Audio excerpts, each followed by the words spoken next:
এক আল্লাহর বান্দা ওয়াদা করেছিল, ইসমাইল আগামীকাল পরন্ত বিকলে অমুক গাছের নিচে আসবা, তোমার সাথে মিট করব, সাক্ষাৎ করব, ডিসকাস করব, আলোচনা করব, কথা আছে। ইসমাইল রে আমার সাথে ওয়াদা দাও। ইসমাইল নবী ওয়াদা দিলেন।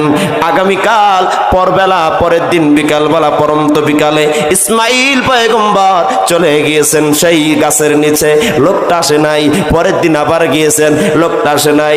পরের দিন আবার গিয়েছেন, লোকটা আসে নাই। এরকম একদিন, 2 দিন, 3 দিন, 4 দিন, 5 দিন নয়, আল্লাহর পয়গম্বর ইসমাইল জবিহুল্লাহ একটানা 40 দিন ওয়াদা পালনের জন্য পরন্ত বিকালে গাছের নিচে চলে গিয়েছে। আমরা মুসলমানেরা মিথ্যা কেমন ভাবে জায়গা করে দিয়েছি। আজকে যদি কেউ সত্য কথা বলে, আমরা হা করে তার দিকে তাকায় থাকি, কেমন করে কথা বলে।